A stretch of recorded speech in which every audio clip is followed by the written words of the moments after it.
नमस्कार दोस्तों। मेरी शादी एक 15 साल के लड़के के साथ हो गई और जिसे मैं बच्चा समझ रही थी, उस लड़के ने सुहागरात पर 3 से 4 घंटे तक। दोस्तों, मेरे पापा ने मेरी शादी एक 15 साल के बच्चे से करवा दी कि मैं पति को बच्चा समझकर सो जाती और अपने बाप को बहुत भला बुरा कहती। लेकिन मेरी जान तो तब निकली जब पता चला कि मैं प्रेग्नेंट हो गई हूँ। मैं दुल्हन बनी बैठी थी और न चाहते हुए भी अपने 15 साल के पति का इंतजार कर रही थी। मेरे दिल में कोई अरमान नहीं थे, बल्कि मुझे तो अपने बाप पर गुस्सा आ रहा था, जिसने अपनी बीमारी की वजह से मेरी शादी ये सोचकर एक 15 साल के बच्चे से करा दी थी कि कम से कम मैं उसके मरने से पहले अपने घर की हो जाऊंगी। लेकिन पता नहीं क्यों, मेरे बाप ने एक बार भी मेरे जज्बातों के बारे में नहीं सोचा था। एक 15 साल का बच्चा भला कोई खुशी दे सकता था। मैं जवान थी, खूबसूरत थी। बहुत से लड़के थे जो मुझे शादी की ख्वाहिश रखते थे, लेकिन मेरे बाप ने एक 15 साल के बच्चे को मेरे लिए चुनकर मेरी पूरी जिंदगी बर्बाद कर दी थी। मेरे जज्बात की परवाह नहीं की थी और न ही मेरी ख्वाहिशों का कोई ख्याल रखा था। यही सोच सोचकर मेरा सर फटा जा रहा था कि मैं इस बेमेल रिश्ते के साथ सारी सारी जिंदगी कैसे गुजारूं। मेरे पास तो वापसी का भी कोई रास्ता नहीं था।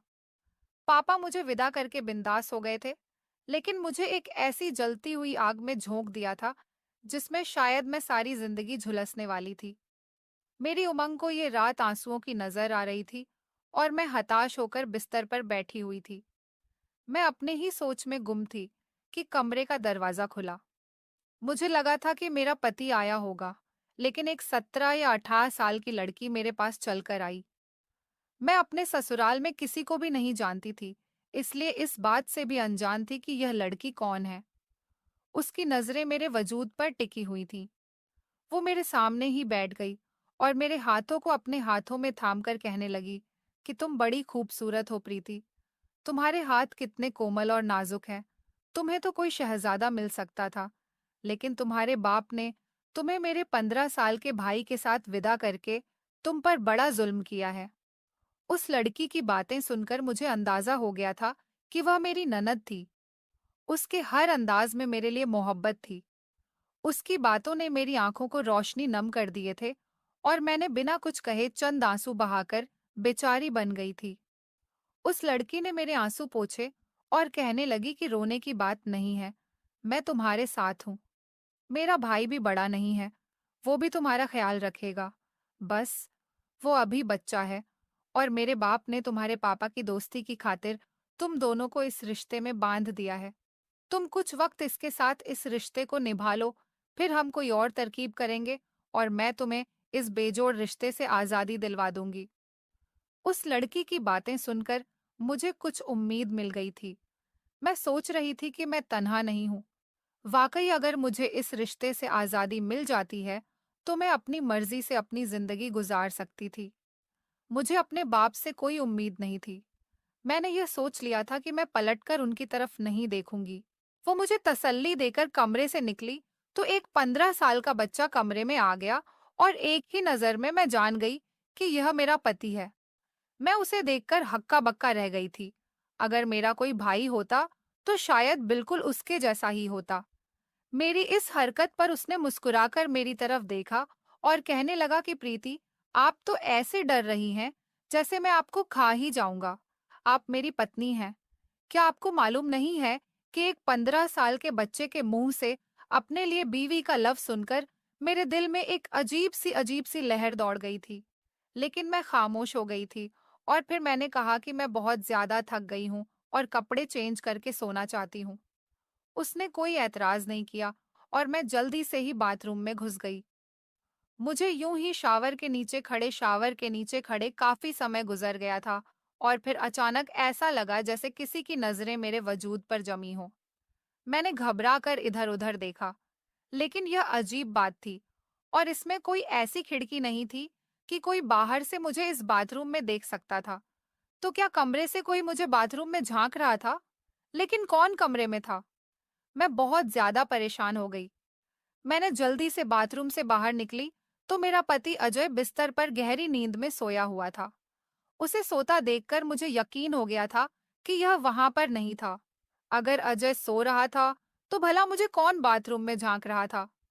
मैं खामोशी से बैठकर दूसरे किनारे पर लेट गई और आंखें बंद करके सोने की कोशिश करने लगी। सारे दिन की थकान की वजह से मेरी आंख इस कदर थक गई थी कि कुछ ही देर में मुझे नींद लग गई। लेकिन आधी रात को मुझे कुछ अजीब सा महसूस हुआ और मैं नींद में घबराकर उठ बैठी। कमरे में इस कदर अंधेरा था कि मुझे कुछ भी समझ नहीं आ रहा था। बड़ी मुश्किल से मैंने साइड टेबल पर रखे लैंप को रोशन किया और अपने बिस्तर पर पड़े अजय पर मैंने नजर गड़ाई, जो पहले की ही तरह अभी भी नींद में ही सो रहा था। शायद फिर से ये मेरा वहम ही था, इसीलिए मुझे ऐसा लगा था कि किसी ने मुझे छूने की कोशिश की है। यही सोचकर मैंने दोबारा लैंप बंद कर दिया और सो गई। लेकिन जब सुबह मेरी आंख खुली, तो मेरा हुलिया कुछ बिगड़ा हुआ था और ऐसा लग रहा था जैसे रात में किसी ने मेरे साथ छेड़छाड़ की हो। मेरा कपड़ा भी फटा हुआ था। अगर अजय गहरी नींद में था, मैंने परेशानी के आलम में यहाँ वहां नजर डाली, लेकिन सब कुछ ठीक था। क्या मुझे बार बार वहम हो रहा था या फिर बात कुछ और ही थी? एक अजीब सी परेशानी ने मुझे घेर लिया था। मैं थोड़ी देर में फ्रेश होकर कमरे से बाहर निकली, तो सामने ही डाइनिंग टेबल पर मेरे ससुर बैठे हुए थे। मुझे देखते ही उन्होंने सर से लेकर पांव तक मुझे अपनी नजरों की नजरों में हिसार में ले लिया और मुस्कुराकर कहने लगे कि आओ ना, तुम्हारा ही इंतजार कर रहा था। चलो मेरे साथ बैठकर नाश्ता कर लो। मेरे ससुर ने एक कुर्सी खींचकर अपने करीब की और मुझे बैठने का इशारा किया, तो मुझे कुछ अजीब सा लगा। ऐसा नहीं था कि मैं अपने ससुर को पहली बार देख रही थी। मैं उन्हें अच्छी तरह से जानती थी। वो मेरे पापा के दोस्त थे और उनका हमारे घर पर काफी ज्यादा आना जाना भी था। लेकिन शुरू से ही मुझे वो कुछ खास पसंद नहीं थे। उनकी नजर हमेशा ही मुझे अपने वजूद को आर पार होती हुई महसूस होती थी और अजीब तरह से वो मुझे अपने करीब बैठने को कह रहे थे। मुझे बिल्कुल भी अच्छा नहीं लगा था। मैं जाकर उनसे दूर रखी कुर्सी पर बैठ गई और सर झुकाए नाश्ता करने लगी। लेकिन हर वक्त मुझे ऐसा ही लगा जैसे उनकी नजरें मुझ पर ही गड़ी हुई है। कुछ ही देर में मेरी ननद भी आ गई और मेरे बराबर में ही बैठ गई। मेरी खूबसूरती की तारीफ मेरी ननद करने लगी और फिर अपने पापा के सामने ही उसने बड़े शरारती अंदाज में मुझे पूछा कि कल रात अजय ने तुम्हें तंग तो नहीं किया। मुझे उसके इस सवाल की उम्मीद हरगिज नहीं थी। मैं एकदम ही शर्मिंदा हो गई और मेरी नजर जैसे ही मेरे ससुर पर पड़ी, उनके चेहरे पर भी मुस्कुराहट थी और मुझे लगा कि मैं दोबारा सर से सर उठा ना सकूंगी।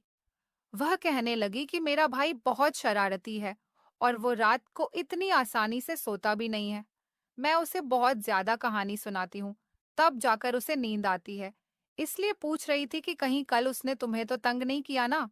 मैंने बड़ी मुश्किल से नहीं में सर हिलाया और खामोशी से अपने नाश्ते पर ध्यान देने लगी।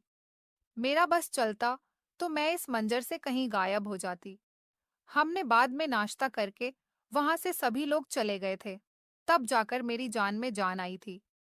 लेकिन अचानक ही मेरी ननद कहने लगी कि पापा ने सिर्फ तुम्हारी हमदर्दी में ही भाई का रिश्ता तुमसे करवाया है, वरना कोई बाप अपने बच्चे की जिंदगी खराब नहीं करना चाहता। इसलिए तुम पापा का ख्याल रखा करो। माँ के चले जाने के बाद से वो बिल्कुल तन्हा रह गए हैं। मेरी ननद ने चाय का एक कप निकालकर मेरे सामने रखा और कहने लगी कि पापा अपने कमरे में चाय पीते हैं। जाओ, जाकर पापा के कमरे में चाय दिया, वो खुश हो जाएंगे। मैं उसकी बात पर एकदम ही घबरा गई थी, लेकिन मैं अपनी ननद को इनकार नहीं करना चाहती थी। ये मजबूरन मैंने चाय का कप उठाया और अपने ससुर के कमरे में पहुंच गई। मेरे ससुर बिस्तर पर बैठे हुए थे, मुझे भी अपने करीब बैठने का इशारा करते थे। न चाहते हुए भी मुझे उनके साथ बैठना पड़ा। वो धीरे धीरे से मेरे करीब आए और धीरे से कहने लगे, मैं जानता हूँ अजय, तुम्हें वो खुशी नहीं दे सकता। वो अभी बहुत छोटा है, लेकिन बस कुछ दिनों की ही बात है, फिर सब कुछ ठीक हो जाएगा। उनके मुंह से ऐसी बात सुनकर मैं घबरा कर खड़ी हो गई और तेज तेज कदम उठाते कमरे से बाहर निकल गई थी। ये ससुराल तो मेरे लिए गले का फंदा बन गया था। सिर्फ 15 साल का पति ही मेरी परेशानी नहीं था, बल्कि मेरे ससुर भी मुझे एक आंख नहीं भाते थे। मैं सीधा अपने कमरे में चली आई। अजय जाग चुका था। मुझे देखते ही भाग खड़ा हुआ और मेरे गले से लग गया और कहने लगा कि प्रीति, आप कहाँ चली गई थी? मैंने आपको कमरे में नहीं पाया तो मैं बहुत ज्यादा परेशान हो गया था। वो मुझे छोड़कर पीछे हटा तो मैंने गुस्से से उसे देखा और कहा कि आइंदा मेरे करीब नहीं आना।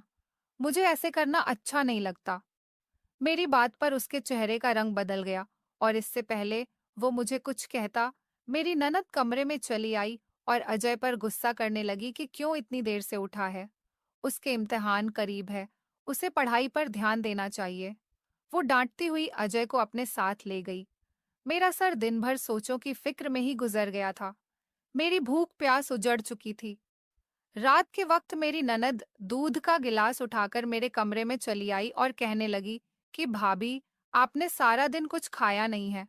अब कम से कम दूध पीकर सोना। मेरी फिक्र पर अपनी ननद पर प्यार आ गया और मैं उसकी दी हुई खुशी खुशी दूध पी लिया। अजय आज भी कमरे में आ गया था। उसने भी एक गिलास दूध पिया और सोने के लिए लेट गया। ऐसा लग रहा था जैसे वह मुझसे नाराज हो। उसने एक नजर भी मेरी तरफ नहीं देखा था। मैं भी सुकून से सोने के लिए लेट गई और फिर जब सुबह मेरी आंख खुली तो मेरे कपड़े नीचे पड़े हुए थे। अब मैं हैरान थी और मेरी हालत जो है काफी खराब हो रही थी। मैं रात को सही कपड़े पहनकर सोई थी, लेकिन इस वक्त मेरा कपड़ा कंधे पर फटा हुआ था, जैसे किसी ने जोर से आजमाई हो। मैंने परेशानी के आलम में अजय को देखा तो वह बेड के नीचे पड़ा हुआ था। शायद नींद के आलम में वह नीचे गिर गया था। लेकिन फिर बिस्तर की ऐसी हालत किसने की थी और मेरे कपड़े कैसे फट गए थे, मुझे कुछ भी नहीं समझ आ रहा था। मैंने जल्दी से उठकर अपना कपड़ा ठीक किया था और बिस्तर की हालत बेहतर करके अजय को हिलाया तो वह नींद से बमुश्किल अपनी आंखें खोलकर मुझे देखने लगा। मैंने अच्छे से बिस्तर पर से वापस किया और फिर खुद भी बिस्तर पर ही बैठ गई। मैं दोनों हाथों की उंगलियां आपस में उलझाए परेशान बैठी हुई थी कि ये सब मेरे साथ क्या हो रहा है। अजय मात्र 15 साल का बच्चा है और मुझे यकीन था कि वो मेरे साथ ऐसी कोई वैसी हरकत नहीं कर सकता है। लेकिन अगर अजय मेरे साथ कुछ गलत नहीं करता था, तो फिर मेरे साथ ये सब कुछ कैसे हो रहा था? मैं काफी डर गई थी। इसी तरह अपनी सोच में उलझने के बाद मैं अपने कमरे से बाहर निकली तो मुझे ऐसा महसूस हुआ जैसे कोई मेरे दरवाजे के साथ लगकर खड़ा था और मैंने दरवाजा खोलते ही वो छुप गया था। मैंने एक साए को तेजी से दूर होते हुए देखा था और इस बात ने मेरी शक को यकीन में बदल दिया था। यह सोचकर मेरे कदमों तले जमीन निकल गई थी कि इस घर में अजय के अलावा अगर कोई मर्द था तो वह मेरा ससुर था। और मैं सोच भी नहीं सकती थी कि कोई बाप अपने बेटे की पत्नी के साथ कुछ गलत हरकत कर सकता है। मैं अपने ही पति को घर में खुद को गैर महसूस कर रही थी। थाने से निकलकर मेरी ननद मेरे पास आई और मेरे चेहरे के उड़े हुए रंग को देखकर कहने लगी कि भाभी, सब खैरियत तो है ना? क्या हुआ? आप कुछ परेशान दिख रही हैं। मैंने डरते डरते ननद को बताया कि मुझे ऐसा लग रहा था जैसे कोई मेरे दरवाजे के साथ खड़ा हो या फिर अंदर झांकने की कोशिश कर रहा था। मेरी बात सुनकर ननद हैरान हुई और कहने लगी कि पापा तो सुबह से डॉक्टर की तरफ गए हुए हैं और अजय आपके कमरे में है। मैं खाना तैयार कर रही हूँ। आपको यकीनन कोई वहम हुआ होगा। मैंने ननद को यकीन दिलाने की कोशिश की कि मैंने खुद साया सा देखा था, लेकिन ननद को मेरी बात पर यकीन नहीं आया। वह यही कह रही थी कि घर में उसके अलावा इस वक्त कोई नहीं है। अजय को एक हफ्ता पहले ही स्कूल से छुट्टी मिली थी और आज उसकी आखिरी छुट्टी थी। वो मुझे बताने लगी कि वो पढ़ाई में बहुत टॉप करता है और अब मुझे उसे पढ़ाना चाहिए।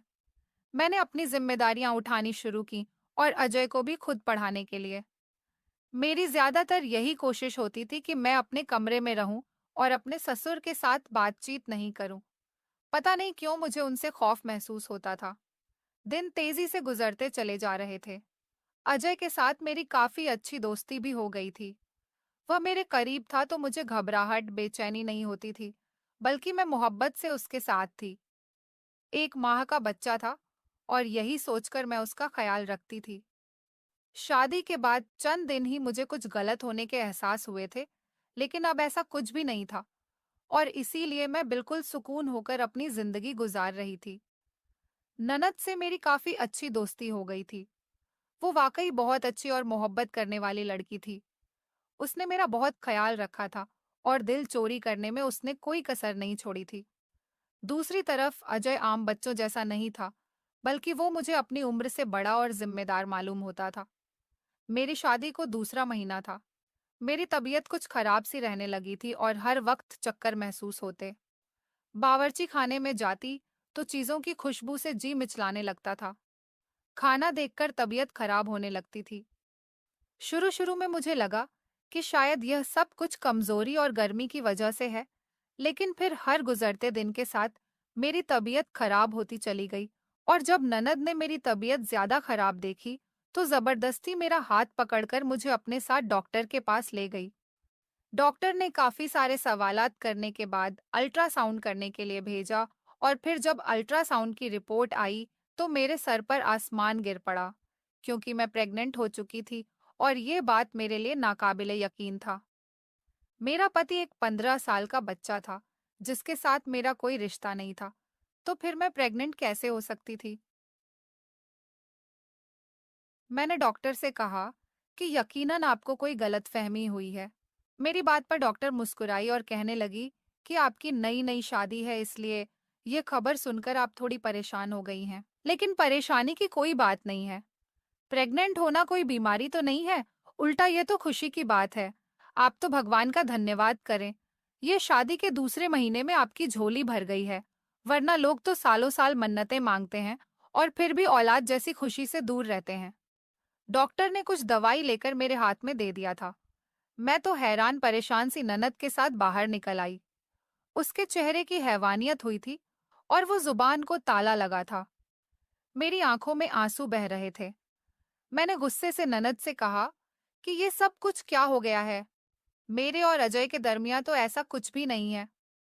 फिर मैं कैसे प्रेग्नेंट हो सकती हूँ और मैं किरदार औरत नहीं हूँ। मेरी ननद ने गहरी नजर मेरे वजूद पर डाली और बिना कुछ कहे मुझे घर ले आई। सारे रास्ते भी वह खामोश रही थी और मुझे लग रहा था कि मैं उसकी नजरों की कसूरवार हूँ। मुझे डर था कि अगर वो भी मेरी बात पर यकीन न करेगी तो मैं कहाँ जाऊंगी।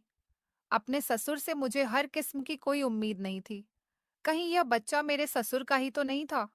ये ख्याल आते ही मेरे पैरों तले से जमीन निकल गई थी। मैं और ननद जैसे ही घर में दाखिल हुए तो सामने ही मेरे ससुर बैठे थे। उन्हें मालूम था कि हम डॉक्टर के पास गए थे।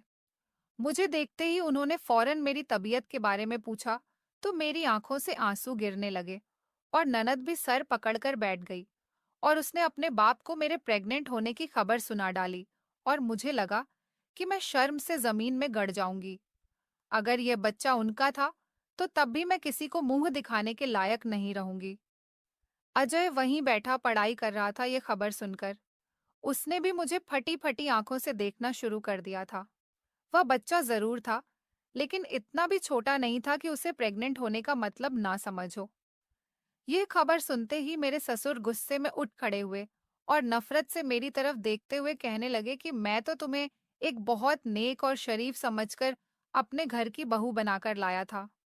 मैंने सोचा था कि तुम्हारे मरते हुए बाप की आखिरी ख्वाहिश भी पूरी हो जाएगी और मेरे बिन माँ के बच्चे को तुम्हारा सहारा भी मिल जाएगा। लेकिन तुमने तो हमारे दामन पर ही दाग लगा दिया है। ये किसका बच्चा है? तुमने किसके साथ गुनाह किया है? इससे पहले कि मैं कोई जवाब देती, अजय बीच में बोल उठा और कहने लगा कि पापा प्रीति ऐसी नहीं है। आप उसे गलत समझ रहे हैं। मैंने हैरानी से अजय की तरफ देखा था। वो 15 साल का बच्चा था। आज मेरी बचाव में अपने बाप के सामने खड़ा हो गया था, जबकि मैंने तो कभी भी उसे पूरे दिल से अपना पति माना भी नहीं था। अजय के पापा गुस्से में कहने लगे कि फिर तू बता, क्या ये बच्चा तुम्हारा है? उनके सवाल पर अजय खामोश हो गया। मेरे ससुर गुस्से में यहाँ वहां टहलने लगे और फिर उन्होंने एक ऐसा फैसला किया जिसे सुनकर मेरे सर पर आसमान गिर पड़ा था। वो अजय से कह रहे थे कि अभी और इसी वक्त इस बदचलन लड़की को तलाक दो और इसको यहाँ से चलता करो। उसकी के साथ की गई ने आज के हमारे गले का फंदा बनने लगी है। यह लड़की तो हमारे लिए एक चरित्रहीन लड़की है। तलाक शब्द सुनते ही मेरी चीख निकलकर रह गई थी और फिर एक ऐसी बात हुई कि मेरी रूह कांप गई और मेरी ननद ने बता दिया था कि यह बच्चा किसका है, और इसी बात ने मेरे कदमों तले से जमीन निकाल दी थी। वह जानती थी कि मैं किसके बच्चे की माँ बनने वाली हूँ, लेकिन खौफ के मारे खामोश थी। और जब उसे पता चला कि मेरी जिंदगी बर्बाद हो जाएगी, तो उसने सारा सच बता दिया और रोते हुए कहने लगी कि वो एक लड़के को पसंद करती थी और वो लड़का छुप छुप कर मिलने के लिए उसे आया करता था। ननद ने उसे पूरे घर की चाबियां दे रखी थी, लेकिन जब मैं विदा होकर यहाँ आई, तो मेरी शादी वाली रात उस लड़के ने मुझे देख लिया और मेरी खूबसूरती से बहुत ज्यादा आकर्षित हुआ था। लेकिन ननद को हरगिज अंदाजा नहीं था कि उसकी नीयत खराब है। उस लड़के ने घर की चाबी का फायदा उठाकर शादी की। रात मेरे कमरे में आकर न सिर्फ मुझे देखा, बल्कि वो रात को ही मेरे ही कमरे में छुप गया और मौका पाकर मेरी इज्जत पर हाथ भी डाला था। लेकिन मेरी आंख खुल गई और उसे अंदाजा हो गया कि मैं कच्ची नींद में सोई हूँ। इसलिए उसने ननद को कहा कि वो हम दोनों मियाँ बीवी को नींद की दवा देकर सुलाया करे, ताकि उन्हें मिलने में आसानी हो सके। लेकिन एक तरह की हकीकत वो इस तरह की करके वो दरअसल किसी और चीज का फायदा उठाना चाहता था। वो मुझे इस्तेमाल कर रहा था और उसने ऐसा ही किया। ननद को कुछ ही दिनों में पता चल गया कि उस लड़के ने उसे धोखा दिया है और उसे भी इस्तेमाल किया है। और इसी बात पर उन दोनों का झगड़ा हो गया और वो हमेशा के लिए छोड़कर चला गया। लेकिन जाते जाते मेरे दामन में दाग लगाकर चला गया और आज मैं उसके ही बच्चे की माँ बनने वाली थी। उन्होंने हाथ जोड़कर मुझसे माफी मांगी और अपने बाप से मिन्नतें की, और उसकी सजा उसने कहा कि उसे नहीं, मुझे दी जाए। अपनी बेटी की जान अपनी बेटी के साथ जानकर मेरे ससुर की जान निकल गई थी। आज मुझे सहारा देकर कमरे में ले गया और उसने मुझे तसल्ली दी कि वह मेरा साथ देगा और मुझे कोई तकलीफ नहीं होने देगा। मेरे ससुर ने ननद को गुस्से में कमरे में बंद कर दिया था, लेकिन वो बेचारी तो खुद धोखे का शिकार हुई थी। इसलिए मैंने न सिर्फ उसे माफ कर दिया, बल्कि मैंने अपने ससुर को भी इस बात के लिए मजबूर किया कि वह मेरी ननद को माफ कर दे। अजय ने जिस तरह मेरा साथ निभाया था, मैंने फैसला कर लिया था कि मैं अपनी सारी जिंदगी इसके साथ ही गुजारेंगे। भगवान का करना ऐसा हुआ था कि मेरा बच्चा अगले ही महीने खराब हो गया था और फिर मैंने अजय के साथ एक अच्छी जिंदगी की शुरुआत की। तो दोस्तों, उम्मीद करती हूँ आपको हमारी कहानी पसंद आई होगी। कहानी पसंद आई है तो वीडियो को लाइक करें। चैनल पर नए हैं तो चैनल को सब्सक्राइब करें और नोटिफिकेशन को जरूर दबाएं, ताकि अगली अपडेट सबसे पहले आपको मिले। धन्यवाद।